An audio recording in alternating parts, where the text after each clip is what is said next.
அனைவருக்கும் வணக்கம். Welcome to lotus NEET biology Tamil YouTube channel. So நம்ம இன்றைக்கி பார்க்க போகிற வீடியோ பிஜிடிஆர்பி 2025 வரக்கூடிய பிஜிடிஆர்பியில் இந்த எண்ணங்களை மாற்றினால் வெற்றி நிச்சயம். ஸோ என்ன எண்ணங்கள் அப்படின்னாக்கா, இந்த தவறான எண்ணங்கள், அதாவது ஒவ்வொருத்தருக்கும் பிஜிடிஆர்பி படிக்கிறவங்களுக்கும் ஒரு எண்ணம் இருக்கும், ஒரு தவறான எண்ணம் இருக்கும். இதை மாற்றிக்கிட்டால் வெற்றி பெறலாம் அப்படின்றதான் பார்த்தீங்கன்னா இன்றைக்கி வீடியோ. என்னென்ன எண்ணங்கள் எல்லாம் மாற்றிக்கணும், என்னென்ன தவறான எண்ணங்கள் எல்லாம் மாற்றிக்கணும், அதுதான் இன்றைக்கி பார்க்க போகிறோம். ஸோ வீடியோக்குள்ளே போகிறதுக்கு முன்னாடி நான் போடுற வீடியோ பிடிச்சிருந்தால் சேனலை சப்ஸ்கிரைப் பண்ணுங்கள், வீடியோவை லைக் பண்ணுங்கள், வீடியோ பிடிச்சிருந்தால் உங்கள் ஃப்ரெண்ட்ஸுக்கும் ஷேர் பண்ணுங்கள். வீடியோக்குள்ளே போகலாம். ஸோ ஃபஸ்ட்டு இந்த தவறான எண்ணங்கள், என்னென்ன தவறான எண்ணங்கள் அப்படின்னு எடுத்துக்கிட்டாக்கா, ஃபஸ்ட்டு எல்லாருக்குமே பார்த்தீங்கன்னாக்கா பிஜிடிஆர்பி படிக்கிறவங்க எல்லாருக்கும் ஒன்று வேக்கண்ட்டு அதிகமாக வரும், ஸோ நம்ம பாஸ் பண்ணிடலாம் ஈஸியாக அப்படின்னு ஒரு எண்ணம் இருக்கும். இல்லை பார்த்தீங்கன்னாக்கா வேக்கண்ட்டு ரொம்ப கம்மியாக இருக்குது, நம்மளாலலாம் பாஸே பண்ண முடியாது அப்படின்னு ஒரு எண்ணம் இருக்கும். ஸோ அதை பார்த்தீங்கன்னாக்கா நம்ம ஃபஸ்ட்டு மாற்றிக்கணும். ஸோ எப்படி மாற்றிக்கணும் அப்படின்னாக்கா, வேக்கண்ட் அதிகமாக வருது, இப்போ நம்ம மேஜருக்கு பார்த்தீங்கன்னாக்கா ஒரு 200 வேக்கண்ட் இருக்குது அப்படின்னு எடுத்துக்கிட்டாக்கா, அந்த 200 வேக்கண்ட்டு தான் இருக்கே நமக்கு, நம்ம பார்த்தீங்கன்னாக்கா ஓரளவுக்கு படித்தா கூட நம்ம கட் ஆஃப்குள்ளே வந்துடலாம் அப்படின்னு ஒரு எண்ணம் இருக்கும். இல்லை பார்த்தீங்கன்னாக்கா ஒரு 10 வேக்கண்ட் தான் இருக்குது, ஒரு சில மேஜருக்கு ஒரு 10 வேக்கண்ட் தான் வருதுனாக்கா, இவ்வளோ வேக்கண்ட்டு கம்மியாக இருக்குது, நம்மளாலலாம் பாஸே பண்ண முடியாது அப்படின்னு சொல்லிட்டு படிக்காமல் விட்டுருவாங்க. சரிங்களா? அப்போ வேக்கண்ட் அதிகமாக வருது இல்லை கம்மியாக வருது, நமக்கு அது தேவையில்லை. சரியா? நமக்கு தேவை பார்த்தீங்கன்னாக்கா ஒரு போஸ்டிங், ஒரே ஒரு வேக்கண்ட்டு மட்டும்தான் நமக்கு தேவை. ஸோ அப்போ நம்ம என்ன பண்ணணும் அப்படின்னாக்கா, வேக்கண்ட்டு இருக்குது, ஒரு வேக்கண்ட் இருக்குது, அந்த ஒரு வேக்கண்ட்டுக்காக நம்ம போட்டி போடுவோம். சரிங்களா? அப்படின்னு நம்ம எண்ணத்தை மாற்றிக்கிட்டால் வரக்கூடிய பிஜிடிஆர்பியில் நம்மளால் ஈஸியாக பார்த்தீங்கன்னாக்கா சக்ஸஸ் பண்ண முடியும். ஸோ நெக்ஸ்ட்டு நோட்டிஃபிகேஷன் வந்த பிறகு படிச்சுக்கலாம் அப்படின்ற எண்ணம். சரியா? இது எல்லார் மத்தியிலுமே இருக்குது. சரியா? ஈவன் பார்த்தீங்கன்னாக்கா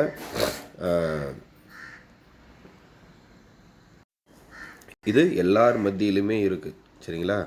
ஏன்னா நோட்டிஃபிகேஷன் வரத்துக்கு முன்னாடி நமக்கு படிக்கிறதுக்கு இன்ட்ரெஸ்ட்டே வராது. நோட்டிஃபிகேஷன் வந்ததுக்கப்புறம் படிச்சுக்கலான்னு அப்படியே விட்டுருவோம். ஆனால் நோட்டிஃபிகேஷன் வந்ததுக்கப்புறம் நமக்கு கொடுக்கக்கூடிய டைம் அப்படின்னு பார்த்தோம்னா வெறும் பார்த்தீங்கன்னாக்கா ஒரு 90 டேஸ்லேருந்து ஒரு 120 டேஸ். நான் 120 டேஸ்ன்றது ரொம்ப அதிகம் நான் சொல்கிறது. சரிங்களா? ஒரு 90 டேஸுக்குள்ளே தான், ஒரு 100 நாளைக்குள்ளே தான் இருக்கும். அந்த 100 நாளைக்குள்ளே பிஜிடிஆர்பியில் உங்கள் மேஜருக்கு வரக்கூடிய 10 யூனிட்டை படித்து முடிக்கணும். ப்ளஸ் பார்த்தீங்கன்னாக்கா சைக்காலஜியில் இருக்கக்கூடிய யூனிட்டை படிக்கணும், ஜிகேக்கு இருக்கிற யூனிட்டை படிக்கணும். அப்போ தான் பார்த்தீங்கன்னா நம்மளால் பார்த்தீங்கன்னாக்கா என்டையர் சிலபஸை கவர் பண்ண முடியும். ஸோ அப்படி பண்ணால் நம்மளால் முடியுமா அப்படின்னு நான் பார்த்தீங்கன்னாக்கா கண்டிப்பாக அந்த டைமுக்குள்ளே முடிக்க முடியாது. ஸோ அப்போ அந்த எண்ணத்தை மாற்றிக்கிட்டால் தான் நம்மளால் என்ன பண்ண முடியும் அப்படின்னா வரக்கூடிய பிஜிடிஆர்பியில் பாஸ் பண்ண முடியும். அடுத்தது, இப்போ யாராக இருந்தாலும் சரி, நீங்களே இருக்கிறீங்க இல்லை நான் இருக்கிறேன், இப்போ நாளைக்கே ஒரு பிஜிடிஆர்பி எக்ஸாம் வைக்கிறாங்க அப்படின்னாக்கா போயிட்டு ஜஸ்ட்டு எழுதுவோம். சரிங்களா? படிக்காமல் எழுதுறவங்களா இருந்தாலையும் 70லேருந்து 75 மார்க் வாங்கிடுவாங்க. சரிங்களா? அப்போது அந்த தாட் இருக்கிற ஒருத்தருக்கு, நம்ம படிக்காமையே 70லேருந்து 75 வாங்கிட்டோம், இன்னும் கொஞ்சம் படித்தா போதும், இன்னொரு 20-25 மார்க் வாங்கிடலாம், அப்போ நம்ம கட் ஆஃபுக்குள்ளே வந்துடலாம் அப்படின்னு ஒரு தாட் இருக்கும். சரிங்களா? அப்போ பாருங்க, படிக்காமலே 70 to 75 வாங்கணும் அப்படின்றது கிடையாது. உங்களுக்கு இருக்கக்கூடிய அந்த பேசிக் நாலேஜை வச்சுக்கிட்டு தான் நீங்கள் 70 to 75 மார்க் வாங்கியிருக்கீங்க.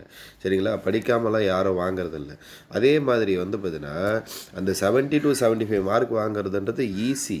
சரிங்களா? அதுக்கு மேலே இருக்கக்கூடிய அந்த கட் ஆஃபுக்கு ரீசனாக இருக்கக்கூடிய அந்த 20 to 25 மார்க்கை வாங்குறது தான் கஷ்டம்.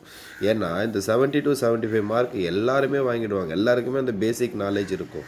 சரிங்களா? அதுக்கப்புறம் இருக்கக்கூடிய அந்த 25 மார்க்குக்கு தான் நம்ம என்ன பண்ணணுன்னாக்கா ஸ்மார்ட் ஒர்க் பண்ணணும், ப்ளஸ் ஹார்ட் ஒர்க் பண்ணணும். சரிங்களா? அப்போது படிக்காமலே நம்ம 70 to 75 வாங்கிட்டோம், இன்னும் கொஞ்சம் தானே, கொஞ்சம் படித்தா போதும் வாங்கிடலாம் அப்படின்னு அந்த எண்ணத்தை மாற்றிக்கிட்டால் தான் நம்மளால் என்ன பண்ண முடியும்னாக்கா வரக்கூடிய பிஜிடிஆர்பியில் வேலை வாங்க முடியும். அடுத்தது, மேஜர் மட்டும் படித்தா போதும்னு இருக்கிறது. சரியா? இது நிறைய பேருக்கு இருக்கும். எல்லாருமே என்ன நினைப்போம் அப்படின்னாக்கா, சைக்காலஜி நம்ம படிக்கிறோம், என்ன சைக்காலஜி எந்த புக்கு படித்தாலும் நமக்கு ஒரு கொஷினும் வர மாட்டேனுது, எதுக்கு அந்த சைக்காலஜியை படிச்சுக்கிட்டு அப்படின்னு நம்ம யோசிப்போம். சரிங்களா? ஆனால் மேஜரை மட்டும் படிச்சுட்டு போனால், சரிங்களா, நம்மளால் பார்த்தீங்கன்னாக்கா போஸ்டிங் வாங்க முடியும் அப்படின்னாக்கா அது கண்டிப்பாக கொஷின் மார்க் தான். ஸோ ஒரு சிலருக்கு பை லக்கில் வந்து பார்த்தீங்கன்னாக்கா வரலாம். ஆனால் வந்து பார்த்தீங்கன்னாக்கா எல்லாருக்கும் அது வந்து பார்த்தீங்கன்னாக்கா ஒர்க் அவுட் ஆகாது. அதே மாதிரி மேஜர் மட்டும் படிக்கிறன்ற பேரில் வெறும் 6 யூனிட் 7 யூனிட் மட்டும் படிக்கிறது, இல்லை எல்லா யூனிட்டையும் கவர் பண்ணுறது, ஆனால் வந்து பார்த்தீங்கன்னாக்கா அங்கங்கே ஒவ்வொரு சில டாப்பிக்கை விட்டுறது. ஸோ இந்த மாதிரி பண்ணுறதும் வந்து பார்த்தீங்கன்னாக்கா நம்ம பிஜிடிஆர்பியில் பாஸ் பண்ண முடியாது. அப்போ மேஜர் மட்டும் இல்லாமல் சைக்காலஜியும் இம்பார்ட்டண்ட்டு, ஜிகேவும் இம்பார்ட்டண்ட்டு. அப்போ எல்லாத்தையுமே நம்ம வந்து பார்த்தீங்கன்னாக்கா படிக்கணும். அப்போது இந்த மேஜரை மட்டும் படித்தா போதும்னு சொல்லக்கூடிய அந்த எண்ணத்தை மாற்றிக்கிட்டால் தான் நம்மளால் வந்து பார்த்தீங்கன்னாக்கா பிஜிடிஆர்பியில் சக்ஸஸ் பண்ண முடியும். அடுத்தது சைக்காலஜி அண்டு ஜிகே 40 மார்க் அப்படின்றது வந்து பார்த்தீங்கன்னாக்கா நம்மளுடைய ஜாபை டிசைட் பண்ணக்கூடிய ஒரு விஷயம். சரிங்களா? அப்படி இருக்கக்கூடிய அந்த சைக்காலஜி அண்டு ஜிகேவை நம்ம யாருமே வந்து பார்த்தீங்கன்னாக்கா கண்டுக்கிறதே இல்லை. சரிங்களா? யாருமே வந்து பார்த்தீங்கன்னாக்கா படிக்கிறதே இல்லை. நிறைய பேர் வந்து பார்த்தீங்கன்னாக்கா படிப்பீங்க, ஆனால் கரெக்டான இடத்துல படிக்கிறீங்களா அப்படின்றது தான் வந்து பார்த்தீங்கன்னாக்கா அது கொஷின் மார்க். சரிங்களா? எல்லாருமே என்ன பண்ணுவோம், ஏதோ ஒரு தமிழ் மீடியம் புக்கை வாங்கி வச்சு படிப்போம், இல்லை ஏதோ ஒரு கோச்சிங் சென்டர் கொடுக்கக்கூடிய மெட்டீரியலை வாங்கி வச்சுன்னு படிப்போம். ஸோ அவங்க ஏதோ வந்து பார்த்தீங்கன்னாக்கா ஒரு ஃபார்மாலிட்டி கொடுப்பாங்க. சரிங்களா? ஃபார்மாலிட்டிக்குன்னா அவங்க பாஸ் பண்ணணும் அப்படின்ற எண்ணத்தோடு தான் கொடுக்குறாங்க. சரிங்களா? ஆனால் அது மட்டும் இல்லாமல் நம்மளும் வந்து பார்த்தீங்கன்னாக்கா நிறைய வந்து பார்த்தீங்கன்னாக்கா எஃபர்ட் போட்டு நிறைய வந்து பார்த்தீங்கன்னாக்கா தேடி படிக்கணும். அப்போ தான் நம்மளால் என்ன பண்ண முடியும்னா இந்த எஜுகேஷன் சைக்காலஜி அண்ட் ஜிகேல வந்து பார்த்தீங்கன்னாக்கா 40 மார்க் வாங்க முடியும். எஜுகேஷன் சைக்காலஜி அப்படின்னாக்கா நான் லாஸ்ட்டாக ஒரு வீடியோ போட்டேன். அந்த சைக்காலஜியில் வந்து பார்த்தீங்கன்னா 30 out of 30 வாங்கிறதுக்கு என்ன புக்கு படிக்கணும் அப்படின்னு சொல்லிட்டு அதிலே வந்து பார்த்தீங்கன்னா டீட்டெயிலாக சொல்லியிருப்பேன். நம்ம சைக்காலஜின்னு வெறும் சைக்காலஜி மட்டும் பார்த்துட்ருக்கோம்.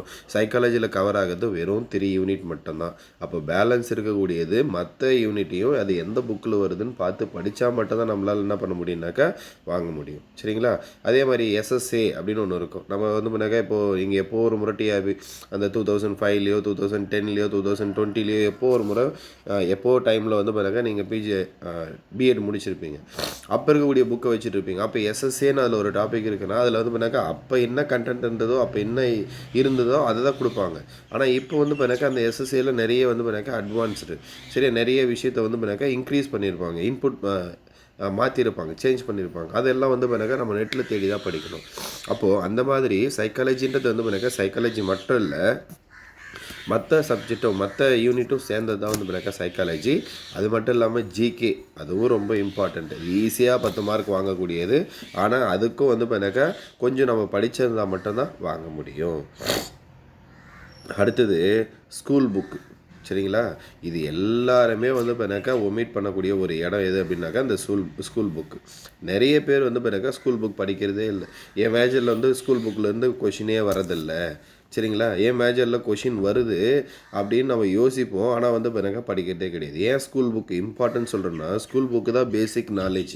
சரியா? ஸ்கூல் புக்கை படித்தா டேரெக்டாக அதுலேருந்து கொஷின் வரும்னு நான் சொல்லலை. சரிங்களா? ஒரு சில மேஜருக்கு டேரெக்டாக கொஷின் வரும். ஒரு சில மேஜருக்கு வந்து பின்னாக்கா அதை படிச்சிருந்தா ஈஸியாக வந்து பின்னாக்கா ஒரு 10 கொஷின் இல்லை 20 கொஷினை வந்து பின்னாக்கா நம்ம அட்டன் பண்ணலாம். அப்போது ஸ்கூல் புக் அப்படின்றது வெரி வெரி இம்பார்ட்டன்ட்.